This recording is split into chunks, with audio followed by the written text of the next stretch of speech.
Delta FM, Municipal 2020. parole de candidat. Bonjour à tous, nous parlons élections municipales puisque le 15 mars vous allez devoir retourner aux urnes pour le premier tour de ces élections municipales, désigner qui sera votre futur maire. Le second tour c'est le 22 mars. Aujourd'hui nous parlons politique à Outreau. Bonjour Sébastien Chauchois. Bonjour à vous, bonjour à vos auditeurs et bonjour à vos lecteurs de la semaine du Boulonnais. Vous êtes donc maire sortant à Outreau, vous êtes candidat à votre propre succession et pour vous interroger nous sommes avec Stéphane Danger. Bonjour Stéphane. Bonjour Jérôme, bonjour à tous. Journaliste à la semaine dans le Boulonnais. Nous sommes ensemble pour un quart d'heure, c'est parti. Delta FM, Municipal 2020. Parole de candidat.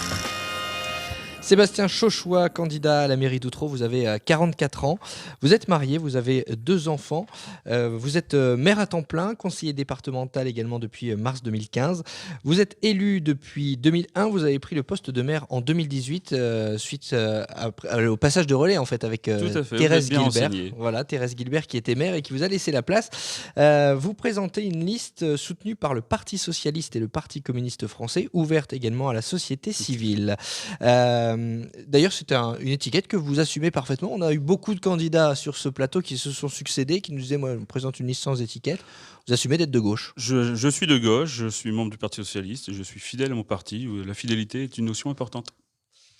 Justement, le 27 février approche à grands pas, c'est la date du dépôt des listes. Où en est la vôtre La liste est déposée depuis vendredi. D'accord. Et on peut en savoir un peu plus sur sa composition ? Elle est composée d'hommes et de femmes. C'est une liste ouverte, une liste humaniste et progressiste. Et donc, effectivement, composée de membres du Parti Socialiste, de membres du Parti Communiste, mais beaucoup de membres de la société civile. Thérèse Guilbert est sur votre liste ? Non. Non, Thérèse a souhaité quitter la mairie, mettre fin à cette belle carrière qu'elle a pu avoir. Comme j'ai eu l'honneur de le rappeler lors de mes vœux, Thérèse a été quand même la première femme élue maire de la commune, la première députée d'Outreau depuis bien longtemps. Encore une fois, une première femme de la circonscription. Est-ce que vous vous inscrivez dans la continuité de la politique de Thérèse Guilbert ?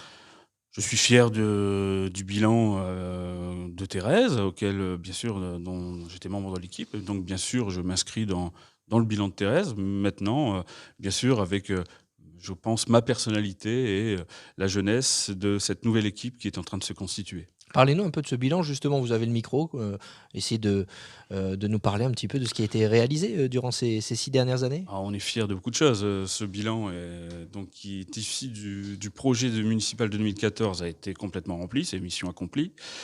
Fiers du bilan sur l'éducation. Forcément, le volet éducatif est un volet important dans la commune d'Outreau. Fier d'avoir des bâtiments parfaitement entretenus, d'avoir des écoles parfaitement équipées. Aujourd'hui, bien sûr, l'informatique a une place tout à fait particulière dans les écoles, pour l'apprentissage des enfants. Et bien sûr, c'est un outil innovant. Et donc, on a développé l'informatique. On a effectivement développer, on a des écoles parfaitement équipées, comme je viens de le dire. On a des animateurs culturels et sportifs qui sont à disposition des enseignants. Et donc, on a aussi une offre qui est très, très importante. Et donc, on est fiers du bilan. Et on a pu aussi développer durant ce mandat l'aide aux étudiants, qui est très appréciée pour les jeunes étudiants en formation. Vous mettez aussi un point d'orgue à développer le sport, tout ce qui a trait aux activités sportives. Je crois que le sport est quelque chose qui est reconnu sur la commune. On a une équipe qui est particulièrement bien dotée. On dit toujours que, au regard des équipements de la commune d'Outreau est dans la strate des communes de 25 000 habitants. Donc effectivement, on a des équipements superbes. On a un complexe sportif Jean-Marie François qui est aujourd'hui terminé et qui remplit parfaitement ses fonctions et qui, je crois, permet aux 21 associations sportives de la commune de s'exprimer parfaitement et qui permet de voir s'exprimer plus de 2500 passionnés de sport, membres des clubs. Nous sommes avec Sébastien Chauchois, candidat à la mairie d'Outreau. Alors écoutez, votre bilan, il n'y a plus rien à faire à Outreau. Tout est parfait, mais vous avez quand même des projets, dites-nous. Oh, Oh Malheureusement, il reste encore beaucoup de choses à faire. Il reste énormément de volets qu'on souhaite développer. Bien entendu, tout, tout ce qu'on a déjà mis en place, l'éducation, la culture, le sport, les solidarités, les politiques jeunesse, se doivent d'être amplifiés. Et bien entendu, d'autres volets doivent trouver complètement leur place. Je pense notamment à la question du développement durable, qui est une notion importante. La participation citoyenne, ce sont des outils qu'on entend développer.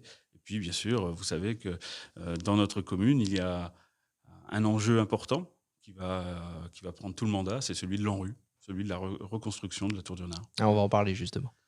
Oui, l'ANRU, la Tour du Renard, c'est votre projet structurant, celui qui va un petit peu vous guider pendant ces prochaines années. C'est le projet de l'équipe sortante. De l'équipe C'est sortante, le mais projet. Je tiens quand même à rendre hommage à Thérèse Guilbert qui a porté ce projet et qui est allée défendre le projet de la Tour du Renard et qui a permis justement qu'il soit reconnu projet ANRU et qui nous permet d'être considérablement financé. Donc ANRU, c'est pour la rénovation urbaine. Hein, voilà, Tout à fait. Donc justement, il y avait 286 logements, c'est ça. Oui. On n'en reconstruit pas autant. Hein. C'est l'une des conditions de l'ANRU, c'est dédensifier le quartier et reconstruire l'offre de logement dans la commune. Donc effectivement, on dédensifie dans le quartier, mais on a reconstruit dans d'autres secteurs. C'est déjà d'ailleurs réalisé. Donc ça ne diminue pas la population. Non, ça ne diminue pas. Disons que l'offre de logement, elle ne diminue pas. Maintenant, vous le savez bien, on est sur des territoires où la composition des ménages évolue. Et donc, à un nombre de logements constant, on constate quand même une évolution. On a moins d'enfants, on a des familles qui se déconstruisent. Et donc, effectivement, le nombre de personnes par ménage se réduisant, on peut constater effectivement une baisse de la population alors qu'on a le même nombre de logements. Un projet majeur donc, mais avec un petit bémol en quelque sorte. Les commerces attenants à ce quartier de la Tour du Renard nous ont apporté plusieurs témoignages pour nous dire qu'ils souffraient un petit peu en ce moment. Qu'est-ce que vous pouvez leur dire ? Oui, on est très vigilant effectivement sur la situation de certains commerces sur la commune et en particulier ceux autour du quartier de la Tour du Renard. Je pense qu'il faut aujourd'hui vraiment en prendre conscience. Et c'est pour ça qu'il faut que ce projet se réalise vite. Puisque, Combien de temps d'ailleurs ? Dès le printemps prochain, vous allez avoir le premier lotissement qui va se réaliser sur l'ancienne école de la Tour du Renard, qui est prêt. Donc au printemps prochain, début des travaux et de la construction de ces 9 logements et des constructions des logements des tours en fait. Et en attendant, je rebondis sur la question de Stéphane. Qu'est-ce qu'on fait pour soutenir les commerces ? Eh bien effectivement, il faut être vigilant à ces commerces. Je pense qu'il faut qu'on améliore la signalétique parce qu'en plus l'un des commerces est très isolé et je pense qu'il faut aujourd'hui qu'on sache qu'il y a des commerces. Nous, bien entendu, moi, j'ai à cœur, effectivement, je le dis toujours, quand on aime ces commerçants, on les fait travailler et j'aime à le rappeler, en tant que maire de la commune, mes achats, je les fais sur Outreau. On va parler de développement durable, vous en avez déjà touché un mot tout à l'heure. Vous proposez de réduire les consommations de la commune en améliorant l'éclairage public, en refaisant l'isolation, ça a déjà été entrepris d'ailleurs sur certains bâtiments publics. Favoriser le circuit court dans les cantines, là aussi c'est une démarche qui a déjà été engagée. Développer les pistes cyclables. Et puis il y a un projet aussi qui revient dans la bouche de beaucoup de candidats aussi, c'est la gratuité du bus. C'est notamment le cas de Christine Brich que nous avons reçue sur ce plateau, qui est votre opposante de la France Insoumise à cette élection municipale à Outreau, qui, elle, déclare « Si je suis élu, je vais me battre pour la gratuité des bus ». Est-ce que c'est le cas également de Sébastien Chauchois ? Je suis partisan, effectivement, des transports en commun. Hein. J'encourage d'ailleurs tous les administrés à utiliser au maximum les bus quand on peut éviter la voiture. Effectivement, je soutiens le développement du transport en commun. Maintenant, il y a quand même aussi une réalité économique dont il faut prendre conscience. Moi, je soutiens les initiatives qui ont été prises par la CAP de démocratisation du transport, de la gratuité le dimanche, notamment pour les familles. Et donc, effectivement, je suis un partisan du transport en commun Et je serai également à la CAB vigilant pour que les quartiers de ma commune soient parfaitement desservis, comme j'ai pu le faire notamment pour le quartier de Magnin, où on a obtenu une desserte, certes à titre expérimental, mais tout de même, je pense qu'effectivement, si l'on veut que l'administré utilise de plus en plus le transport en commun, il faut que le bus lui soit accessible. Donc de meilleures dessertes, mais pas forcément la gratuité, pour résumer. Si on peut tendre vers la gratuité, pourquoi pas? Si, encore une fois, si les bus sont remplis. Vous avez un autre grand projet, je crois, sur la commune d'Outreau. Outreau qui a la chance d'avoir un poumon vert qu'on appelle le Mont-Soleil. Ouais. Qu'est-ce qu'on peut encore y faire de plus? Le Mont-Soleil, c'est la pépite des Outre-Lois. J'ai tendance à dire c'est la plage des Outre-Lois. Effectivement, tous les Outre-Lois y sont particulièrement attachés. On a un poumon vert, c'est le poumon vert de la ville. Peut-être aussi l'un des poumons verts de l'agglomération. Effectivement, c'est un parc dédié à la famille, au sport et à l'environnement. Et on entend le développer dans les années qui viennent. Faire en sorte qu'effectivement, les familles puissent s'y épanouir de plus en plus nombreuses. De façon. Et donc, on entend développer les jeux pour les enfants, des espaces détente pour les familles, des coins lecture. Pour les sportifs, développer l'offre, des casiers pour les sportifs. Développer, par exemple, de nouvelles offres. Je pense notamment à un terrain de golf disque. Des parcours de randonnée qui seront au départ du Mont-Soleil et aussi des parcours découvertes. Alors, un autre de vos opposants, puisqu'on a parlé de Christine Brich tout à l'heure, on va parler de votre autre opposant, puisqu'il y a 3 candidats à Outreau, c'est Christophe Hadou. Il n'a pas la même vision que vous sur le développement du Mont-Soleil. J'invite les électeurs d'Outreau à comparer les différents programmes en replay sur les pages de la semaine dans le Boulonnais et de Delta FM. Il n'a pas le même avis que vous, non plus sur la sécurité. Lui propose de renforcer les effectifs de la police municipale et d'avoir une réflexion sur l'armement de cette police. Vous êtes pas forcément favorable à renforcer vous les effectifs et à armer la police? Alors, bon, je pense qu'il y a beaucoup de choses qui ont été dites. Sur le nombre de policiers municipaux, je pense qu'effectivement, les questions de sécurité sont devenues des questions prégnantes chez nos administrés. Il est question aujourd'hui on a la réflexion d'augmenter les effectifs de police. D'accord. C'est prévu. Quant à l'armement, c'est dommage. Peut-être qu'en étant plus assidu, on serait peut-être plus au fait de cette question. En tout cas, notre police est armée.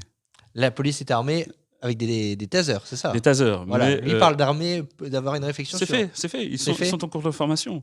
D'accord. Encore est-il qu'il faut assister aux réunions. Bon, donc c'est ce que vous reprochez à votre opposant Christophe Hadou.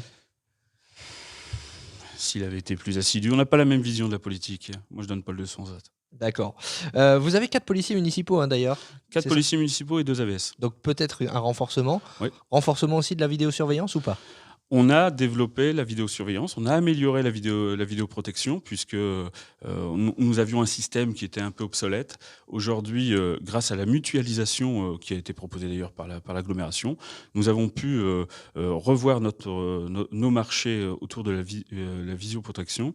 Et aujourd'hui, nous avons un parc qui a considérablement augmenté et qui est, cette fois-ci, vraiment performant. Et j'entends, effectivement, continuer à développer la vidéoprotection dans d'autres quartiers où ça pourrait se justifier pleinement. Là, une des premières questions que les électeurs posent souvent aux candidats, c'est est-ce que vous allez augmenter les impôts? C'est pas prévu, on ne l'a pas augmenté. J'aurais dû venir avec le bilan d'ailleurs du mandat. Effectivement, nous n'avons pas augmenté les impôts durant tout le mandat. Nous l'avons même baissé. Puisque vous savez que la TOM, la taxe sur les ordures ménagères, est passée à l'agglo et nous avons compensé pleinement cette diminution. Allez, on va passer à la troisième partie de cette émission. Ce sont des questions-réponses du tac au tac. 3 mots pour définir votre commune, Outreau. Chaleureuse, agréable et innovante. Est-ce que vous êtes plutôt foot ou basket? Vélo, mais je suis un... C'était pas dans les propositions. Je suis un supporter du club de foot d'Outreau, la SOF. Et j'ai beaucoup de plaisir à assister aux matchs de basket, que ce soit au SMB, à l'ECCM et bien sûr dans ma commune, à la PBO. Quelle est votre principale qualité? Ma principale qualité, je pense l'écoute, la bienveillance. Et votre principal défaut? Alors là, j'en réfère à mes enfants qui me disent « Papa, tu as pris du ventre » et donc peut-être la gourmandise. Avez-vous une phobie? Les serpents, Une passion? la mer, Est-ce qu'il y a un défaut qui vous excède chez les autres? la suffisance, la prétention. Les cirques, avec ou sans animaux? Je suis assez soucieux du bien-être animal, j'aurais tendance à dire sans, et surtout sans les animaux sauvages. Pour ou contre l'ouverture de Leclerc le dimanche? Je ne suis pas un partisan de l'ouverture des magasins le dimanche. Vous savez, je suis un pur produit. Ma maman travaillait dans une boulangerie le dimanche et je peux vous dire que pour un enfant, c'est aussi important d'avoir sa maman le dimanche. Et donc, je suis assez opposé à l'ouverture des magasins le dimanche. Et enfin, est-ce que vous êtes favori ou outsider? Non, je ne vois pas les choses comme ça. Je suis candidat aujourd'hui, je mène ma campagne et j'ai un ami qui aime ramener toujours les choses au sport. Le match n'est pas terminé tant que l'arbitre n'a pas sifflé. Merci beaucoup Sébastien Merci. Chauchois d'avoir été notre invité aujourd'hui. On rappelle, vous êtes candidat donc à la mairie d'Outreau. Belle journée à tous. Merci. Parole de candidat à retrouver aussi en replay et en vidéo sur deltafm.fr et Facebook.